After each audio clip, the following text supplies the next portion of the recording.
fair to say the global biodiversity framework agreed upon in December in Montreal is a very good agreement. People call it sometimes the Paris Agreement for nature. I think that's a good way of looking at it.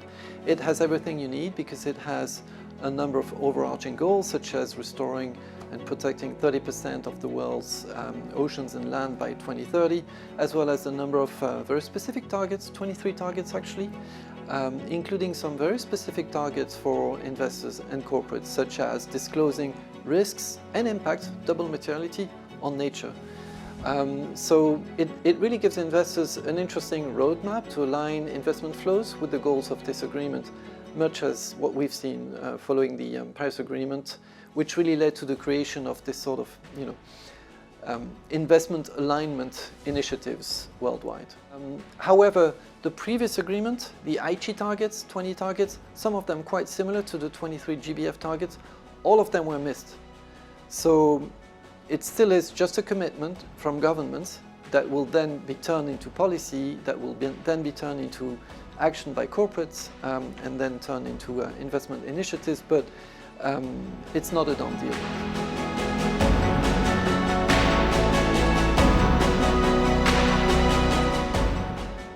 Biodiversity has become a very important concern for many of our clients. This is quite recent, maybe just the last couple of years, and of course exponentially since the signature of the Global Biodiversity Framework last December.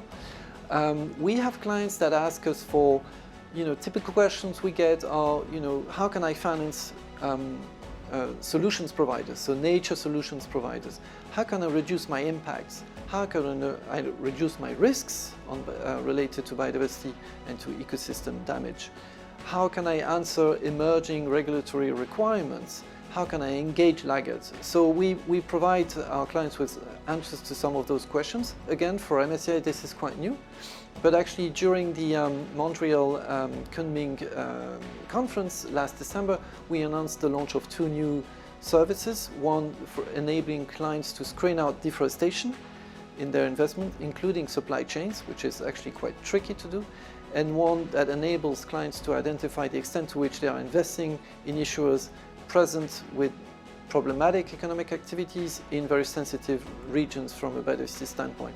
We've also announced more recently a partnership with an organization called Nature Alpha, with whom we are developing really interesting solutions. They will be live to our clients quite soon, but I can't say a whole lot more for now, of course.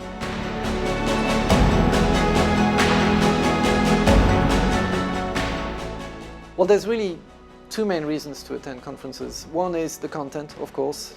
Good panels help. Actually, this morning we had some really good panels, really good speakers, so that was very helpful on climate, on net zero, on biodiversity, and so I'm looking forward to the panels this afternoon as well.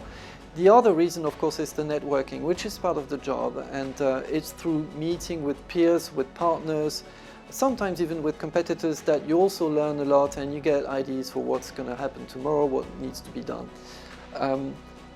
I would make just one reservation. I think conferences, sustainable investment conferences, would also benefit from a stronger presence from corporates. I think we miss sometimes the voice of the real economy, quote unquote. For example, on the earlier panel on energy, I think it would have been really helpful to have typically a representative from an oil and gas or an electric utility, because I think the vision that some of us have as investors or data service providers is sometimes a little bit too simplistic.